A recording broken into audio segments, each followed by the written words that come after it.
नमः संस्कृताय बच्चों, आज हम फिर पढ़ाने के क्रम से आप लोगों के सामने आए हैं।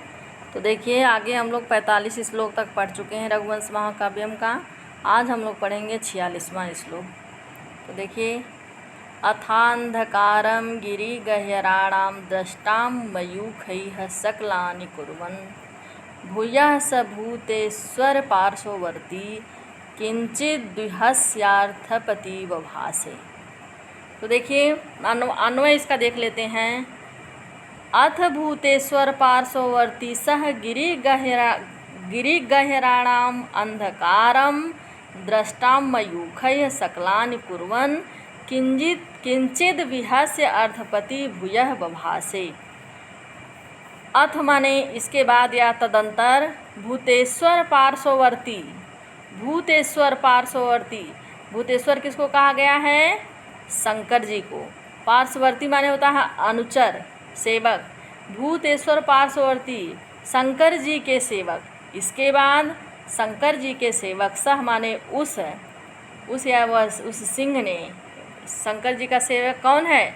सिंह है। सह माने वह या उस सिंह ने गिरिगह्वराणाम, गिरि माने होता है पर्वत, गह्वराणाम माने होता है गुफाओं के, जो पर्वत की गुफाओं के, अंधकारम अंधेरे को, दंष्ट्रा मयूखैः, दंष्ट्रा माने होता है अपनी दाढ़ी, दाढ़ों से, मयूखैः मतलब मयूख माने होता है किरड़े, अपनी दाढ़ों की किरड़ों से, सकलानी, सकलानी माने होता है टुकड़े टुकड़े, उसके खंड खंड, कुर्वन् मतलब करते हुए, सत्र प्रत्यय लगा हुआ है बच्चों, तो हो जाएगा करते हुए, चलन चलते हुए, पठन पढ़ते हुए, उसी प्रकार है कुर्वन् करते हुए, किंचित, किंचित माने कुछ देर, विहस से मतलब हंस करके, कुछ देर रुक करके और फिर हंस करके, अर्थपतिम यानी धन के स्वामी, गौ रूपी धन के स्वामी कौन है? राजा दिलीप। अर्थपति कौन है? गाय रूपी धन के स्वामी कौन है? राजा दिलीप हैं। भूयः मतलब फिर से और बभा से मतलब कहा। तो देखिए, राजा की बातें सुन करके, अथ भूतेश्वर पार्श्ववर्ती, राजा की बातों को सुनकर भगवान शंकर के अनुचर सिंह को कुछ हंसी आ गई, यानी वह हंसने लगा और हंसने से उसकी दाढ़ें दिखाई देने लगी। यानी नीचे ऊपर करके कोई हंसता है तो उसकी दाढ़ें तो दिखाई देंगी ही, और जिनकी चमक से पर्वत की गुफा का अंधेरा खंड खंड होने लगा। यानी पर्वत की गिरिगह्वराणाम यानी पर्वत का जो अंधकार है उसका अंधेरा खंड खंड होने लगा। उसने राजा दिलीप से पुनः कहना प्रारंभ किया। पुनः कुछ उसने कहा। 6वें श्लोक में देखिए, 47वें श्लोक में, एकात पत्रम जगतः प्रभुत्वम नवम वयः कांतमिदं वपुश्च अल्पस्य हेतोर बहुहातुमिच्छन् विचारमूढ़ प्रतिभासि मे त्वम्। तो कह रहा है अल्पस्य हेतोः, अन्वय देखिए बच्चों, अल्पस्य हेतोः जगतः एकात पत्रम प्रभुत्वम नवम वयः इदं कांतं वपुः च बहुहातुम इच्छन् त्वं मे विचारम मूढ़ः प्रतिभासि। मूढ़ः प्रतिभासि।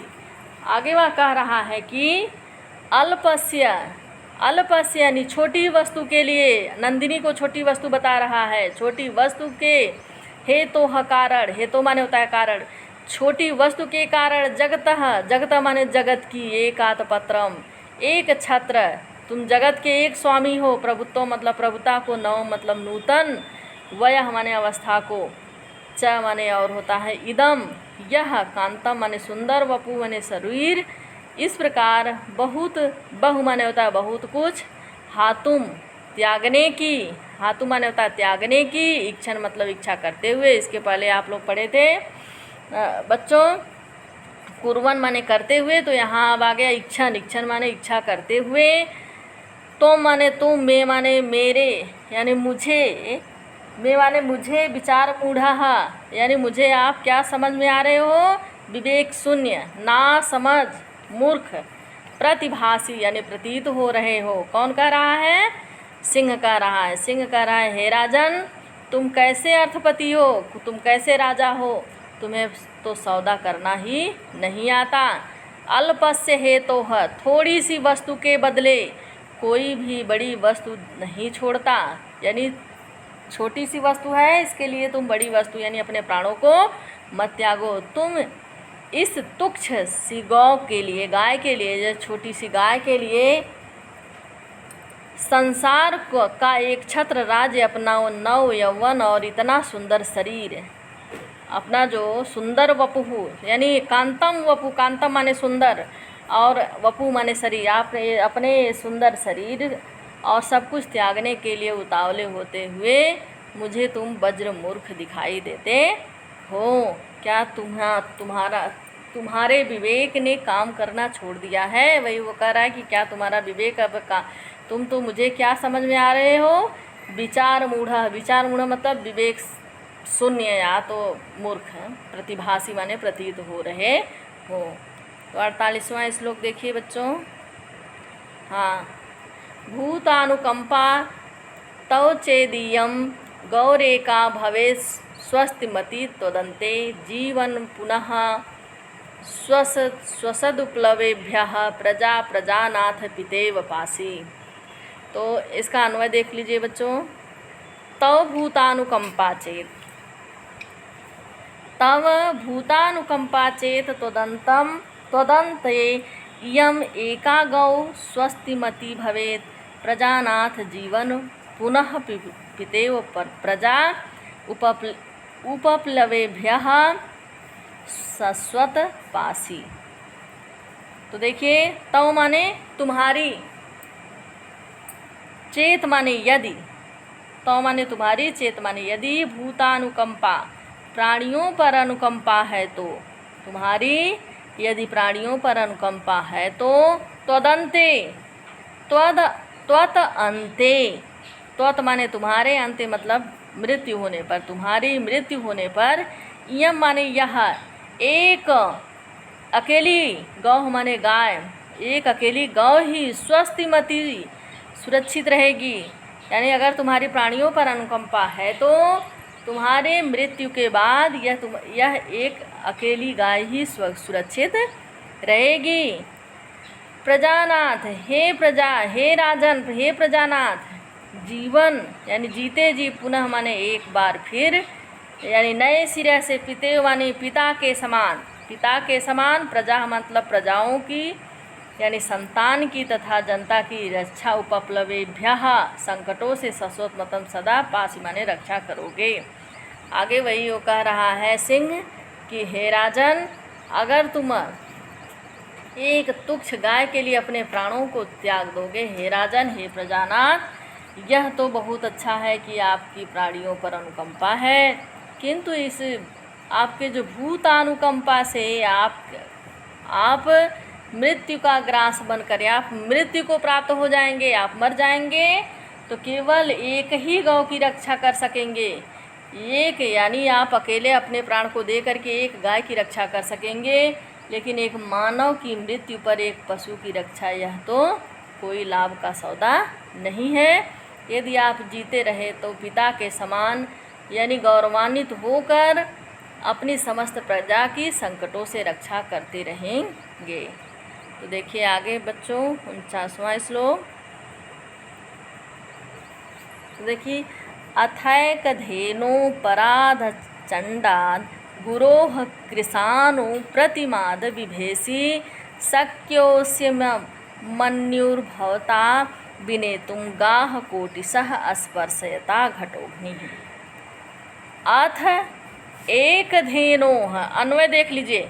अथ एक धेनुः अपराध चंडात कृशानु प्रतिमाद गुरोह विभेसी अस्य मन्युः घटोग्निः कोटिशः गाः स्पर्शयता भवता विनेतुं शक्यः। तो आगे देखिए बच्चों, अथ माने अथवा या इसके बाद, एक धेनुः अकेली गाय के स्वामी, एक धेनुः यानी जो अकेली गाय, अपराध चंडात गो रक्षा करने के तुम्हारे यानी अपराध का अत्यंत क्रोध करने वाले, कृशानु प्रतिमात अग्नितुल्य गुरोह मतलब गुरु वशिष्ठ से विभेसी डर रहे हो। यानी वह कह रहा है सिंह कि हे प्रजानाथ, क्या आपको अपने उन गुरुजी से डर लग रहा है जिनके पास केवल यही एक गाय है जो आपका अपराध देखकर प्रचंड हो उठेंगे, यानी आपके ऊपर गुस्सा करेंगे। और आगे कह रहे हैं कि अस्य, इस, यानी मन्यु मतलब क्रोध, भवता मतलब आपके द्वारा, घटोग्नि ही, घड़ों के समान यानी विशाल, घड़ों के समान यानी बाघ के समान होगी। और कोटिशा मतलब करोड़ों, गाह मतलब गायें, स्पर्शयता उन्हें सौंपते हुए, विनेत्युम शक्यः दूर किया जा सकता है, यानी कि उनको क्रोध को दूर किया जा सकता है। आप तो क्या हैं, आप चिंता मत करिए, आपके पास तो इतना सारा धन है कि आप चाहें तो उससे उनको कोटिशा माने करोड़ों गाय, इस गाय के बदले आप मुझे ये गाय खा जाने दीजिए, और मैं इस गाय के आप जा कर के करोड़ों गाय इस गाय के बदले खरीद करके आप गुरु को देकर आप उनसे जो है कि आपका जो आपके ऊपर क्रोध रहेगा, मन्यु रहेगा, वह उनका शांत हो जाएगा। तो आगे देखिए बच्चों 50वां श्लोक, इसमें क्या कह रहा है, तद्रक्ष कल्याण परम्पराणां भोक्तारमुर्जस्व मात्मदेहम महीतलस्पर्शन मात्र भिन्न मृद्धम ही राज्यम पद महेंद्र माहुः। तो देखिए, तत्कल्याण परम्पराणाम भोक्तारम ऊर्ज्वलस्वम आत्मदेहम रक्ष, वो देख लीजिए इसका अन्वय, रक्ष ही रिद्धम राज्यम महीतल स्पर्शन मात्र भिन्नम इंद्रम पदम आहुः। देखिए, तत् माने इसलिए, कल्याण परम्पराणाम कल्याण परंपराओं का भोक्तारम भोग करने वाले, ऊर्जस्वलम शक्तिशाली, ऊर्जस्वलम मतलब होता है शक्तिशाली, आत्मदेहम माने होता है अपने शरीर की, रक्ष माने रक्षा करो, ही माने होता है क्योंकि, रिद्धम माने होता है सुसमृद्ध, यानी जिसके पास बहुत सारे धन हो, समृद्ध हो, शक्ति से, बल से, वैभव से, हर चीज़ से। राज्य मतलब राज्य को, महीतल स्पर्शन मात्र भिन्नम, महीतल माने होता है भूतल के स्पर्श मात्र से भिन्न, इंद्रम पदम स्वर्ग, इंद्रम पदम किसको कहा गया है, स्वर्ग को कहा गया है। इंद्रम पदम इंद्र संबंधी स्थान है ना, आहु मतलब कहते हैं। तो आगे देखिए, आगे क्या सिंह कह रहा है कि प्रजानाथ, हे प्रजानाथ, आप गौ की चिंता छोड़िए, तत् और अपने शरीर की चिंता कीजिए, यह शरीर बना रहेगा तो आप अत्यंत कल्याण परंपराओं को भोगते रहोगे। इसलिए देखिए, कल्याण परंपराओं का भोक्तारम मतलब भोग करते रहोगे। अगर आपका शरीर बना रहेगा तो आप अत्यंत कल्याण परंपराओं को भोगते रहोगे, और आपका शरीर भी अभी शक्तिशाली है, आप नव यौवन को प्राप्त हैं, यानी शक्तिशाली हैं।